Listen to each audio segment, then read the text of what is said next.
Kevin Miller, so good to see you, my man. Great to see you, Kurt. I love your background. You have a little neon "Welcome to Miller Time" behind you. That's Welcome to incredible. a new addition to the office. I hope you can see it okay, but yeah, Yeah, I could it's see it easier at great. Yeah, for the people listening, it's this really cool neon. The background's great. It's like this brick with this kind of hipster neon thing. Welcome to Miller Time, as in Kevin Miller. I night. love it. So I'm assuming you're at the office, right? Yes, I'm at the office. Yep. Where are you guys located now? We are in Playa Vista, right on Beatrice Street, right across from that big Whole Foods. Oh, And we great. have about 30,000 square feet here, Hell uh, yeah. where probably 20, 25 people come in every day. How many people is the firm now? 100. Wow, that's incredible. You guys Yeah. all growed up. We're all grown up, man. Now is for the fun part. That's amazing. I remember right kind of pre-COVID, I mean probably like January, February 2020, Yes. you your business partner John Zacharias, who's a legend, and myself, we had a couple lunches at that Thai place off Washington near Lincoln. Yep, I drove by it all the time, and I think of you. I live right around the corner from there now. Yeah, that's so funny. And then I had just gotten the job at Hunt Club, and I thought, oh, it's all big cheese, and you guys are like your humble little thing, and now you guys have blown way past me. And it's funny. You guys are like it's incredible how quickly you guys have grown, and how just like there's so much. I'm so looking forward to this conversation. So thank you again for joining us. So today we're gonna cover, like, we'll talk about. I'm so curious. I want to learn about a little bit more about where you grew up and kind of your career trajectory, which I've seen online, and you have such an incredible story. But first, I think the first time we met was at Ilya Pozin's house, co-founder of Pluto TV, Mhm. at an event I was hosting, and I think Chris Gaddick brought you to the event, if my memory serves That's correct. correct. I actually saw Ilya at a party last weekend. I should have reminded him of that. But yes, Chris Gaddick brought me there, and I go way back with him. He's currently the VP of Growth at AdQuick, as you know, and he kind of mentored me. I met him in 2014 when I was a Google Ads rep, and I was randomly assigned his account. At that time, he worked for a company called Doorman. They were doing package delivery. Yeah, of course. And yeah, we became really fast friends. He's an expert growth marketer. I was getting into growth marketing, and I would go and learn from him. 3, 4, 5 nights a week. I'd go do extra work for free, and he would mentor me. That's amazing. So I met him. I actually introduced him to AdQuick. Small world. Amazing. My wife and Holden and Chris worked together at Eden, which was Yes, his last gig, and yes. Holden was running design, and he was running growth, and they had a little chop at the company, and so he was looking for a new thing, and I put him in touch with those guys over there, and it's amazing. I think he even has an AdQuick tattoo now. He does. He does. And he that just shows you he's a loyalist. He's a hardcore loyalist and just has loved it over there. So I mean, I'm sure he's indebted to you for that intro. Yeah, well, you're part of a series I'm doing on growth, and I invited Chris onto the show, so he's definitely gonna come on. So Good. we're probably making him smile and blush. Chris, we love you. You're such an awesome human, and we're so grateful that you're He's the best. so generous with your talent and your friends. Yes. So having said all that, let's press rewind. Where did you grow up? I grew up in a town called Ormond Beach, Florida, which is just outside of Daytona Beach, the birthplace of NASCAR and speed. And yeah, that's where I grew up. My father is an entrepreneur, and so is my brother. My dad owned a budget rent-a-car franchise, and that's why we moved to Daytona Beach when I was. They moved right before I was born. I lived there until I was 18. Wow, that's so orient me. What part of the coast is that? We're on the East Coast. It's Central Florida, hour Yeah. from Orlando. Yep, east side of Florida. And then you did undergrad at Georgetown, is that right? Yeah. So then I went to Georgetown right out of right for college, right out of high school, and I was there for 4 years in Washington D.C. And I loved it there. And then I went to San Francisco because I was obsessed with startups, wanted to work in Mhm. startups. What did you study at school, and what sort of the insight that you learned from school that really stuck with you and has helped you? Man, I studied management and entrepreneurship. I would say the insight that I learned at school was actually nothing that I learned in the classroom, which I'd imagine you hear from a lot of entrepreneurs. It was a lot about me learning how to meet new people and interact with new people and get along with different groups of people from all different socioeconomic statuses. It was a big, very big culture shock going from where I grew up in Florida to Georgetown. It was a completely different level of wealth and way of being, way of dressing, way of talking. And so I just learned a lot through that experiential, you know, time in a new environment. The new change, even the change of weather was like it taught me a lot about life in general. Mhm. So I don't think I learned how to be a hard worker because I really had to bust my ass in order to graduate because it was really that hard of a school. But I think I learned a lot through just doing. And then I got a lot of great opportunities. Like I got to work at I learned what I didn't want to do, which was go to Wall Street. That didn't appeal to me. I knew I wouldn't be successful there. So I was forced to go find something that was more interesting to me. And I found tech startups. And the guys who founded Sweet Green were a year older than me. So I knew them and I saw what they were doing. And I thought that was incredibly inspiring. And that set me on a path to go find my own entrepreneurial journey. Yeah, that's great. So you were sort of cut from the cloth of entrepreneurs through your family, and yeah, and then you went west. Um, Yes. was it what was the trigger? I mean, there's the cliche that a lot of folks saw that Social Network movie, and were like, "Oh, I got to get me some of that." I mean, I'm sure that. It's funny you mentioned that for multiple reasons, Kurt. One, that was a trigger for me. I remember watching that movie and watching it over and over and over and over again in my basement.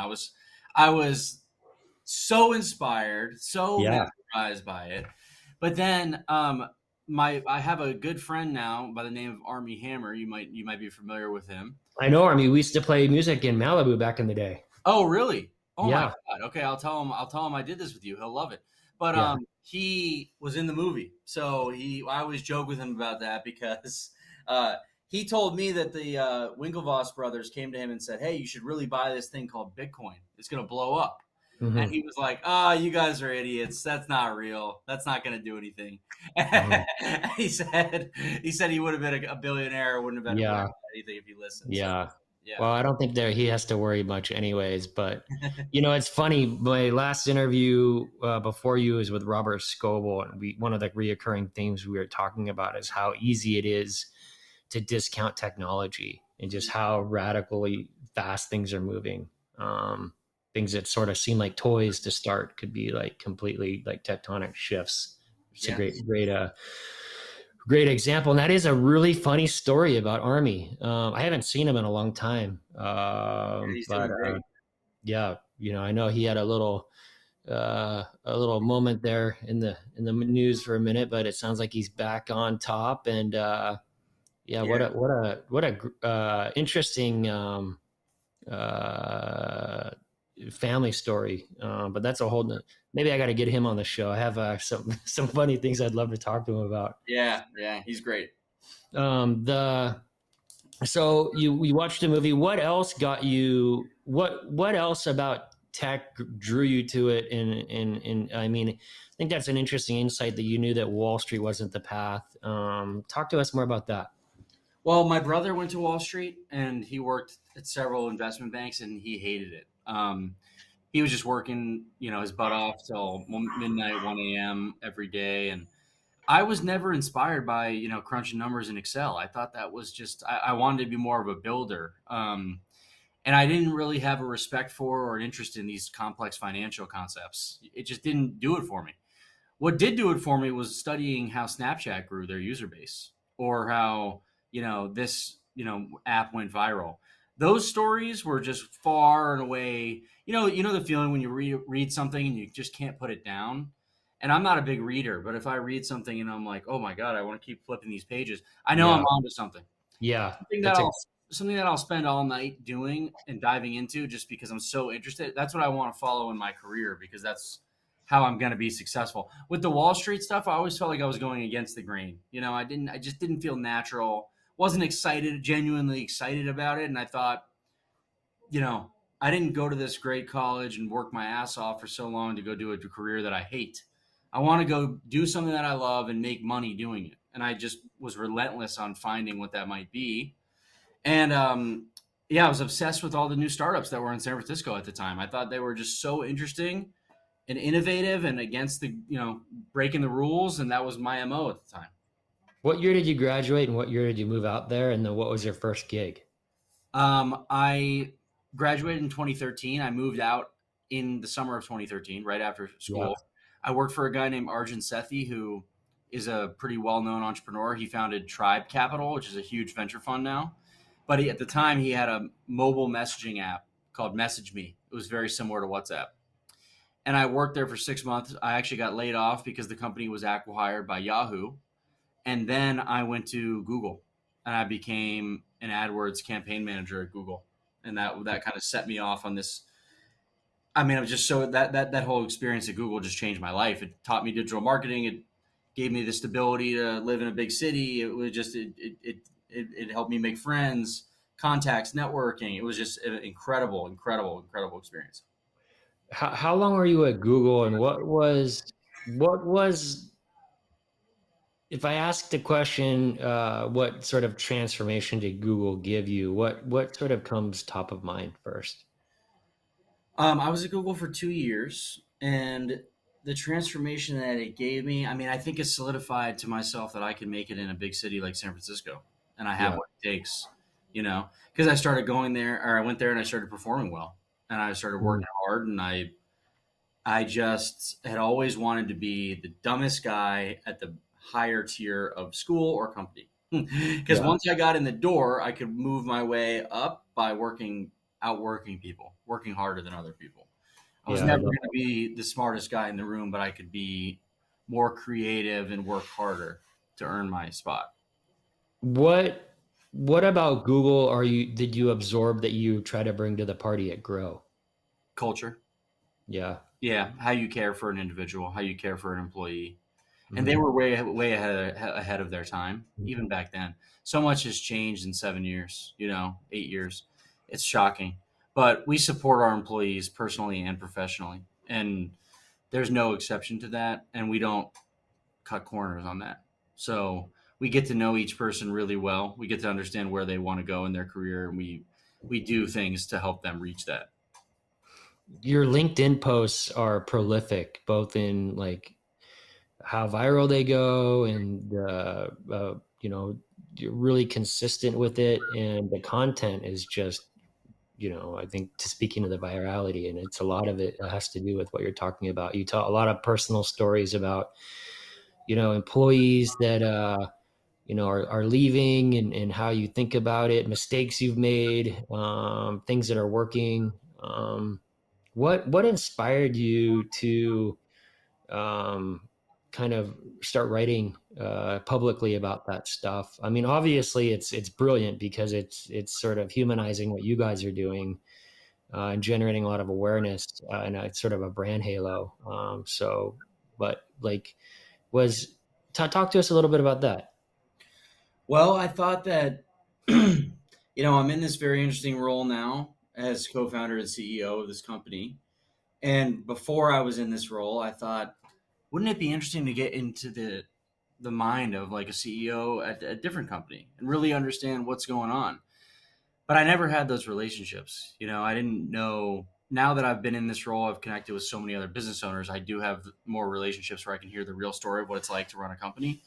But I thought I should just do this service of like democratizing this for the people who care and want to learn that don't have those personal relationships. And I felt like at the ultimately grow as a people business, and I wanted to explain my leadership style and the way that I like to lead this company, and hopefully that would attract people to want to apply to work with us. And that has proven to be very true.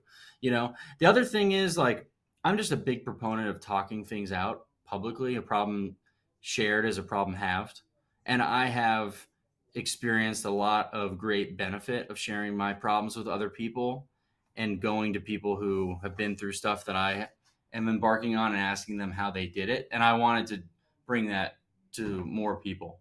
I wanted people to understand that they weren't alone with specific problems. Like, I talk a lot about addiction and my struggles there and my path to recovery there. And I think that that was a big step for me personally to be able to talk about that on a public level, because I used to not be able to even talk about that with my closest friends. So it also gave me an outlet to can keep growing myself. Yeah, I can empathize with that a lot. My first episode of the show, the Crazy D show, is with my dad, and we get honest about how I helped him get sober when I was in college. And he just last year celebrated his 21st sober birthday, and I was able to tease him that his sober birthday is old enough to drink, and what a wonderful thing that was. And we were able to Yeah. have a laugh about it publicly, and that just shows you a lot of water under the bridge.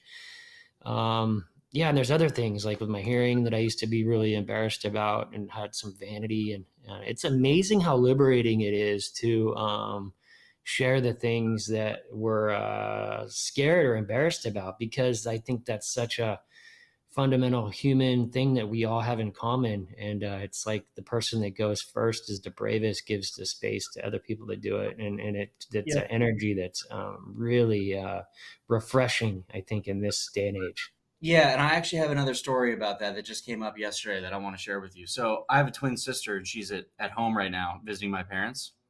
And my dad was diagnosed a year ago with something called Lewy body dementia. I don't know if you know what that is, but it's a mix of like dementia and Parkinson's Mm, essentially. rough. I'm so Really, sorry to hear that. it's totally fine, but it is very serious. So our family has been really upset by this and work helping him however we can, because he was this big business figure, larger than life. At one point he was the CEO of Budget Rent a Car. Um, and so just, and now, he's like not working as much. A lot has changed. It's been hard for us to see that happen. But my sister was out boating with him and my brother and his kids. He's got two kids. One is 4, one is 2. And I asked her, "How's it going?" And she goes, "Oh, it's great. I'm just drinking a bunch of White Claws, talking to a 2-year-old who can't speak and a guy with dementia."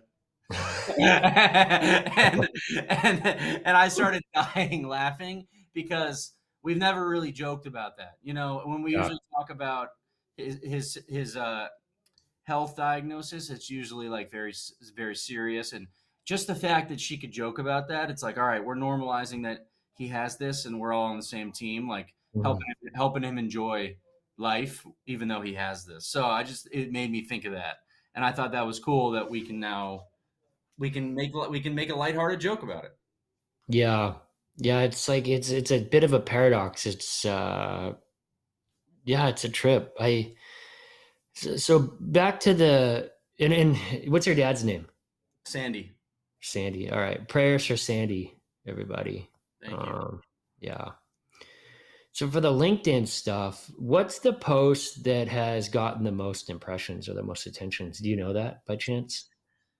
Ooh, well, there was one that got 10 million views. And I'm trying to remember what that was. I think it had to do with addiction, because that really, Mhm. like, I think that gripped a lot of people to see me talk about that on LinkedIn, because it's just an odd forum to talk about something so personally. At least historically, it has been. Mhm. And there was a huge outpouring of people saying, "Wow, like, I'm sober too, but my employer doesn't know. And here's what I've gone through. And I've got 6 months, I've got a year, I've got 2 years. Congratulations. Do you know any meetings I can go to? Can I talk to you? Things like that." And I Mhm. think it was one of those that really got like the big outpouring. That's Um, incredible. yep, 10 million impressions. shocking. Even one that I did yesterday is just crossed a million, and it Wow. was What was that post? It was about an employee who burned out because Mhm. we weren't equipped as an employer to give her work life balance, Mhm. which happens all too often in agencies. And I never wanted to run an agency that was contributed to burnout, because it's bad for the employee, bad for the employer. It doesn't serve. It's bad for the client. It doesn't serve anyone. But we literally couldn't hire fast enough, so we had her go part time. We hired more people. Got 3 recruiters, which is pretty unprecedented at our size, to solve the problem. And then we By the hired. way, your head of recruiting, Aaron, I've met him. He's amazing. He's unbelievable, Yeah, unbelievable. Yeah, yeah, incredible dude. Yeah, fantastic, fantastic guy. Yeah, huge credit to him that we have the culture that we have today. yeah. So I think I read this one, and then she ended up coming back, right? She ended up coming back. Yep. And Yeah. then the irony of it is though, she left again last week. Mhm. And so and she went because she basically went to go work for her Chris Gaddick. She's had an SEO mentor for 5 or 6 Yeah, years, yeah. well before I met her, and she got an opportunity to go do that and work on enterprise clients. So it was a story about how like we kept a great relationship, still do, always will, because like we treat each other well at Grow. There's one core value we have, it's that we treat each other the way we want to be treated. Treat others the way you want to be treated. And that is served me very well in business, in life, in everything. It's like been the number one thing I subscribe to. And when she came to me, she just told me what happened. I totally understood, and we parted very, very amicably. And I would thanked her for the time I did have with her, and it was just a beautiful thing. I think that's how it should be. When someone leaves your company, I've seen other. You talked to me about my best boss, my worst boss. I've seen some bosses say, basically, "F you." Mhm. Good luck. You're going to do terrible in the next role. And disparage that person to the rest of the company. That's not the type of leader I want to be. I don't think anyone wants to work for someone like that. But all too often, that still occurs today, and it's kind of a joke. It's really, Yeah, it's a lot of it sheds light on the insecurities of that person. yeah. I think you're drawing from some insights from 12 steps too around being co-committed versus codependent, Mm-hmm. right? You want to create an environment where it's a win-win. And if you don't want to play a zero-sum game. No, you have to Yeah. think about the other side, the other person's viewpoint. Mhm. The framework that you use for writing on LinkedIn, you sort of do one line, and then there'll be a space and another line, and typically the posts are probably no more than 30 lines long. Yep. Is that something that you sort of like saw somebody else doing and copied and adapted, or did you come up with that framework? And how do you think about, like, is there a framework you use for like a conceit and a conflict and a character? Or talk to us about your storytelling framework? Yeah, so the anatomy of that is, I saw a lot of people doing the storytelling in general on LinkedIn. And then I noticed the correlation between the people who write in that specific line break style and, doing well on LinkedIn, getting a lot of views, engagement.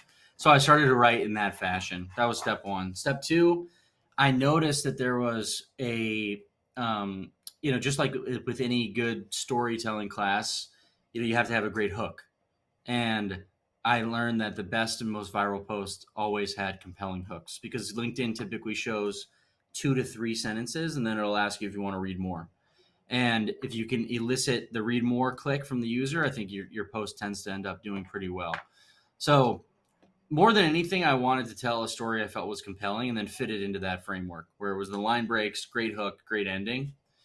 And typically, the more dramatic, the better. It elicits a better response from both LinkedIn Mhm. and more engagement. But ultimately, it all comes down to, do you have a story that's compelling? Do you have something that's worth telling? And if you do, it'll typically end up doing Mhm. well on LinkedIn.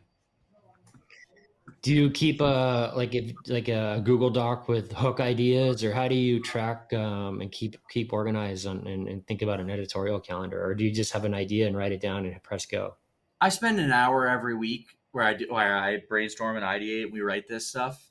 I have a bunch of writers on my team that help, and basically, we just keep it in one long repository on Google Docs, and we assign a date to them. We just try to publish. You talked about the cadence. We try to publish twice a week and keep that up, in perpetuity. Yeah. Is there a time that's best to post on LinkedIn that you found? I think in the morning we do it at 9 a.m. Yeah. Monday Yeah. and Wednesday 9 a.m. I think you can do Tuesday and Thursday 9 a.m. But that's just what we've chosen. Yeah. Eastern time, Pacific time. Pacific. Yeah. That's so awesome. Well, thanks for thank you for doing that. I've learned a lot. And I mean, it's really really cool what you're doing. I'm sure Aaron appreciates it. And the are you guys noticing measurable inbound for candidates wanting to Oh apply yeah, and work at Grow? night and day. 10 times more applications as a result of this. Yeah, yeah. It's surprising more CEOs don't do it.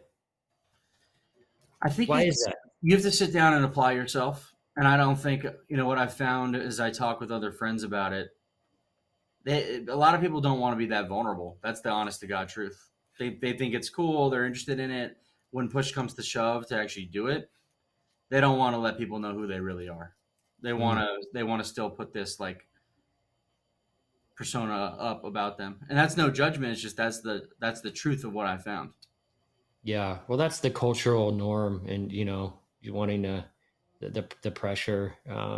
Yeah, yeah. It is vulnerable. It is tough being vulnerable. I think that's the irony, though, is like when we're real and authentic, and we fucked up or we've messed up. People are is if we can show what we've done to fix it or what we're trying to do to fix it. People are so generous and so understanding. They are, yeah, they are, because they understand that you're human. You're gonna make a mistake. Not perfect. Yeah. Well, kind of. So this is all like great context about growth. So you were at Google for a couple years, and then you had a really interesting gig at Open Door. Was that Google to Open Door, or was there another? So I actually left Google. I went to a marketing boot camp that I paid $14,000 for. It was called Tradecraft. I went there because I wanted to learn about. I wanted to become an expert in all growth marketing channels, not just Google Ads. So I Yeah. went there and I learned SEO. I learned email marketing. I learned conversion rate optimization. I learned Facebook ads, things like that. Then I left and I worked at a company called Breeze for 90 days. And everybody got laid off. The company was helping people get short term leases for people who couldn't buy a car. They could lease a car and drive for Uber and Lyft. So it was my first job as like a head of growth marketing. Hmm. And the company failed to raise money, went out of business. I was laid off. My next job was at Spire, and that was a wearable device similar to a Fitbit. And that was Hmm. in San Francisco. I was there for a year. Great company, great role. But I got an opportunity to move to Los Angeles in July of 2017. And I worked at a company called Open Listings. And Open Listings was a Y Yep. Combinator backed real estate Yep. company, founded by a guy named Judge Schoenholtz, who was the best boss that I've had to date. And we can talk about why in a minute. And then that company got acquired by Open Door. So I got to Open Door by way of acquisition. Hmm. And I was there for 2.5 years. And then I became an expert on everything SEO related. And I started to realize that I could make a lot more money and I could do these like really interesting campaigns and basically fill a need in the market, in the SEO market. There was very few good, reputable, honest SEO agencies. Hmm. So my partner and I saw that opportunity and we kind of just went for it after considering it for quite some time. So when did you guys start Grow?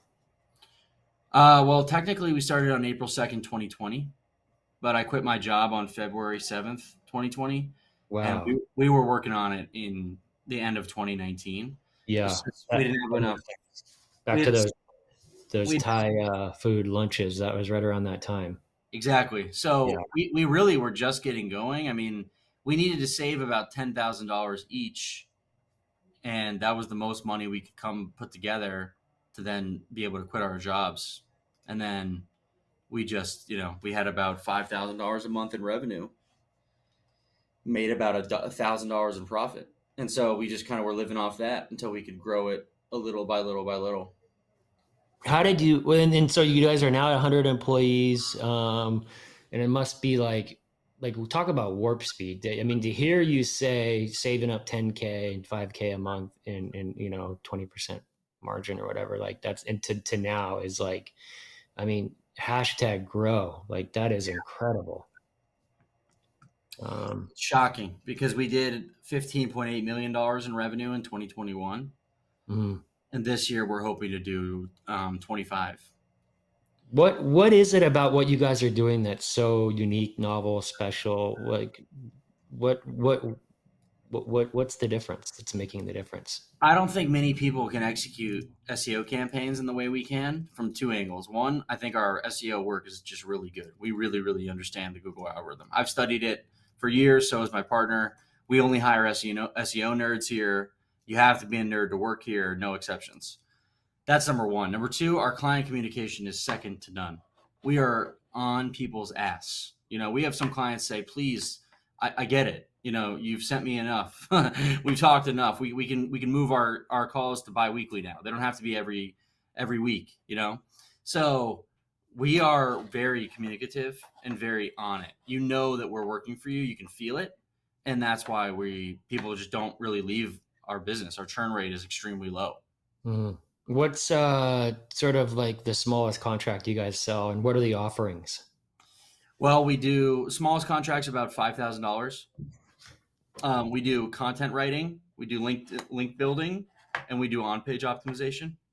And we just launched a Google Ads team, and they have about 20 clients. Um, Mhm. it's not public yet; it'll be public in a few weeks. But we have a team of 6 people that are doing Google Ads because it's directly complementary to Mhm. SEO. So our new thesis is that we help people capture intent online, whether it's paid or organic. That's why people come to Grow. What do you guys not do that people might think you do? We don't do Facebook ads. We don't do Snapchat, Pinterest, TikTok.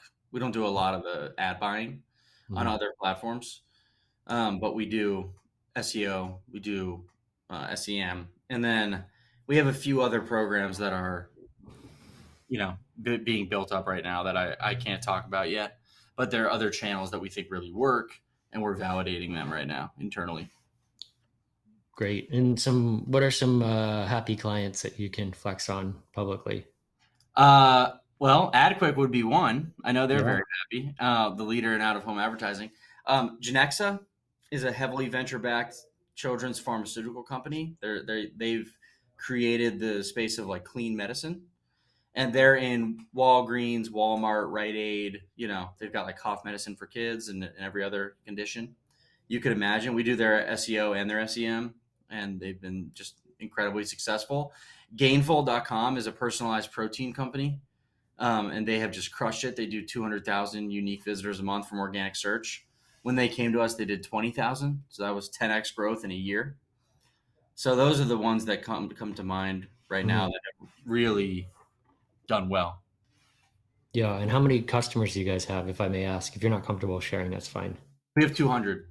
Yeah. Great. It's awesome. Yep. Yeah. I think we have about 200 searches going right now, and we have about 180 people. I think search might be a little bit bigger of a lift than what you guys are doing. Maybe, maybe not. I don't know. That's actually be interesting. It depends. It all depends Yeah. on the type of client and the size of the campaign, Yeah. things like that. Yeah. Yeah. Yeah. Yeah.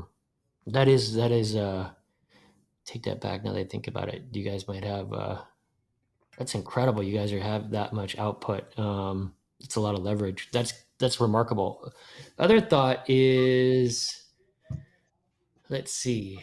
Um, I have Levi's our editor. He's gonna pause. Yeah, you can edit this little pause out.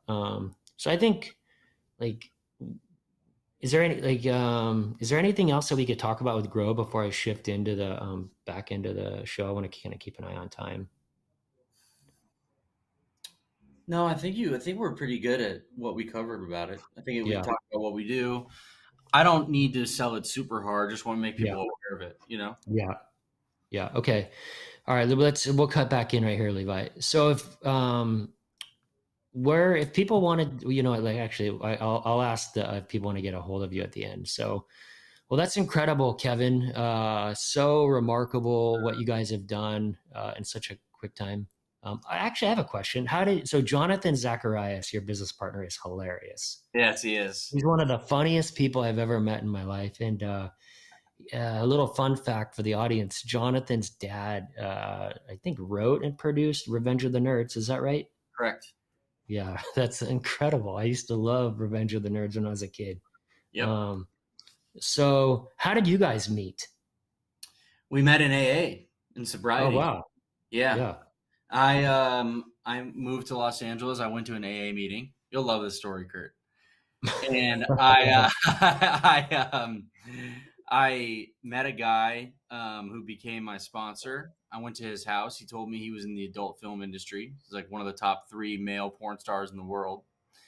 He became my sponsor. He took me to a meeting that Friday night, and John was there. They were friends. And so I started talking to him about my job and what I was doing. And he said, well, lucky for you, I'm the world's foremost expert in SEO. And And he wasn't shitting. He was serious. he was serious. He used to do it for Jack Dorsey and a few other people at Square and Twitter and stuff. So he said, I'll help you. I know you're learning SEO. And so I learned a lot about my SEO experience from him, and we became very close friends. And after maybe 3 years of knowing each other, decided that, hey, we both proved to each other that our sobriety wasn't in question, that we weren't going to be relapsing, because you can't run a business with someone who relapses. And once we got far enough into that, at least 4 years in for each of us, we felt comfortable partnering up and making it a real thing. So John was your mentor, or you're Yeah. the mentee. And oh my gosh, that is so funny. Yep. And so Oh, for a year and a half, I'd call him 20 times a day, and we talk about SEO. And I became really, really good at it, fell in love with it. yeah, And it helped me have my job a lot. We'd go to meetings together, hang out yeah, together. So it was very cool. yeah. He's a lot of fun. The 3 of us have a text thread that is pretty funny that we light up, and I, it's I, I have to fire it up. definitely I got to fire it up soon.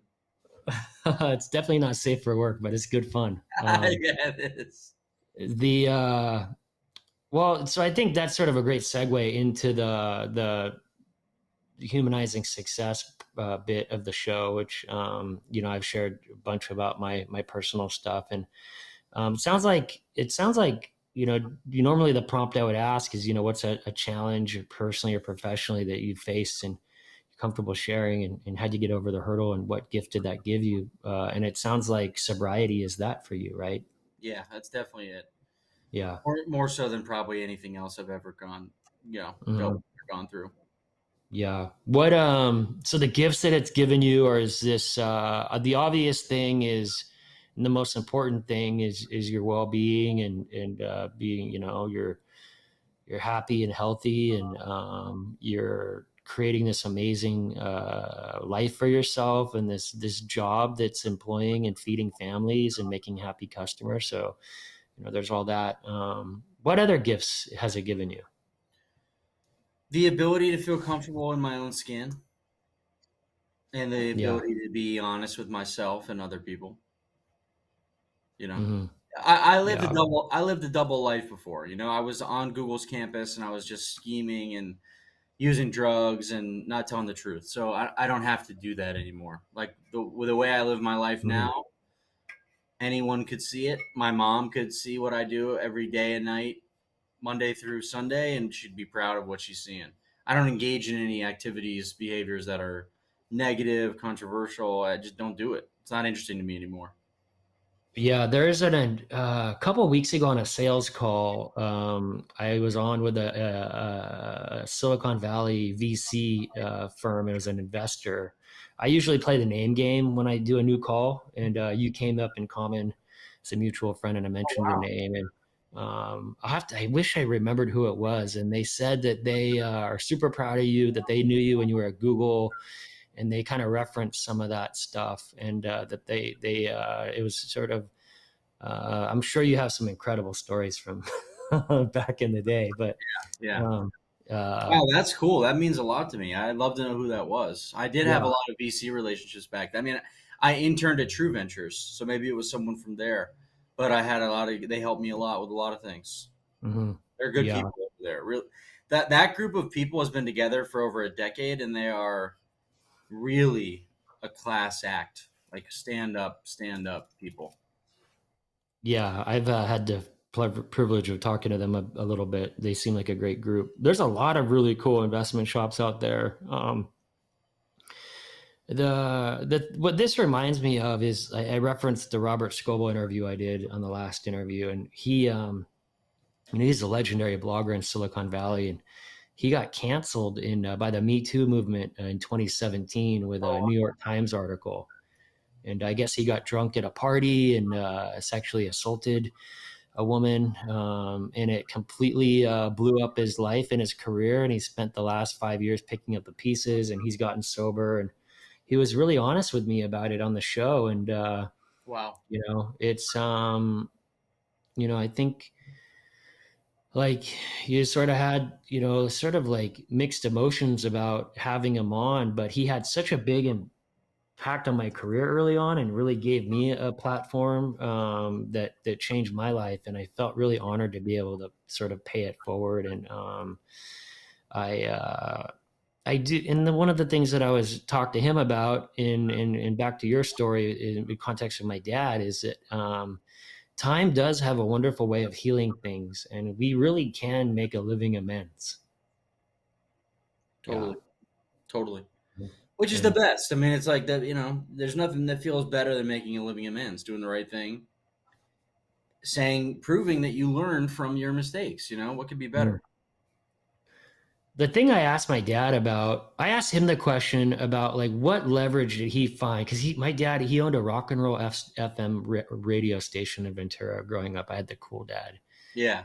and he ended up getting in a situation where he was partying really hard. He ended up mainlining methamphetamines, and I think the success rate for those people getting clean is in like the low single digits. Yeah. Yeah.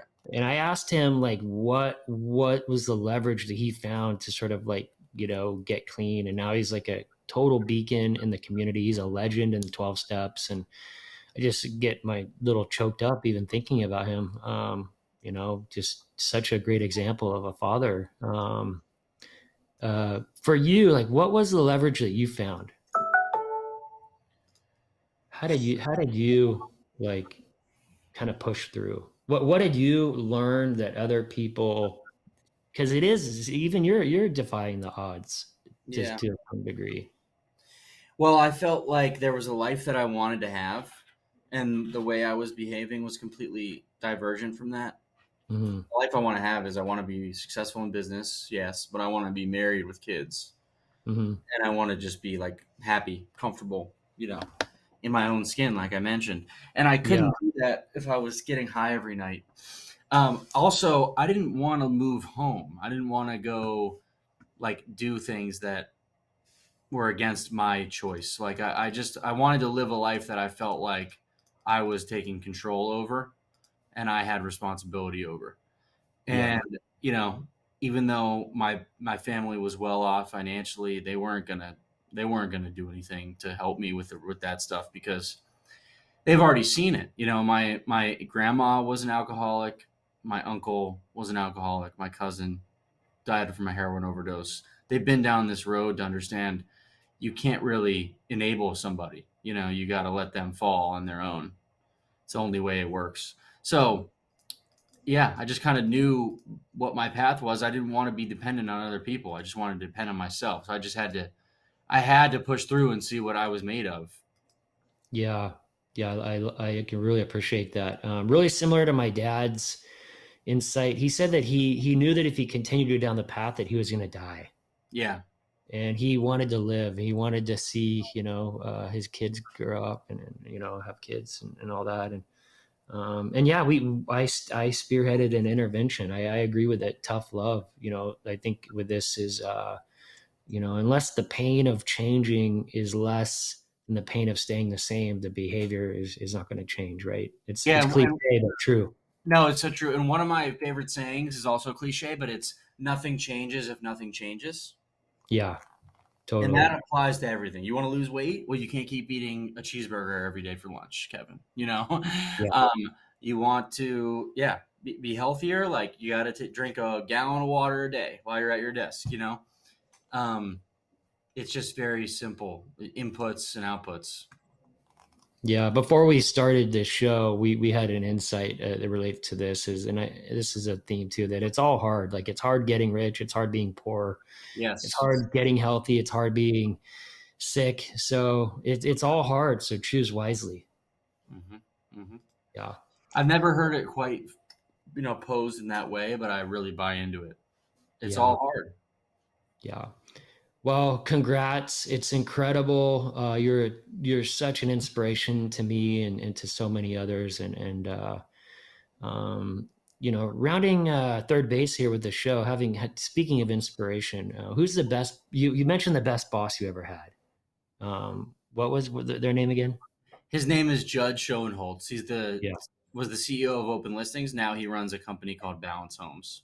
What made him such a great boss, Kevin? He was very relatable. Hmm. Um, I really try to emulate a lot of what I do and how I behave based off of him. He never had a big ego, never was too important to talk to anyone. Was like a man of the people, but he was like a really, great executor. And he was married with kids. I really admired how he did his life, how he went Hmm. about his life, treated people well, but was very demanding too. He wasn't like a pushover. He drove a hard bargain, led a great company, but Hmm. he always like was, showed tremendous respect for all the people he worked with. Yeah, so it sounds like he had high standards. He led from the front. He He led, didn't do anything that he wouldn't. He didn't ask anybody to do that. Anybody else to do something that he wouldn't do. Right? and that's one of my biggest things. That's what I tell all my employees. I'll never ask you to do something that I won't do myself. Yeah. Or haven't done myself. And I really believe that. That's how you earn the respect. It's like, hey, like Yeah. if my boss did this, like who am I to say I won't do this? I'm not. If I'm not above it, I still go around my office and I clean up trash after people. I want to clean Mhm. office, so I expect people who are eating lunch to clean up after themselves. Why? Because I expect that of myself. Yeah, that's great. Fun fact question: if you could have any band play any venue in the world, it could be a rapper, singer, songwriter. It could be in the past, present, or future. Who would it be and where? Oh, wow. I wish I had a minute to prepare for that. First thing that comes to your mind. I mean, Justin Bieber. I love Justin Bieber. Always have. Never saw him in concert. Think Mhm. he's the man. Yeah. Uh, I'd Where love have to you have heard you love to see him at? him at my wedding. There you go. Yeah. Beeb. I'd love the Biebs at my wedding.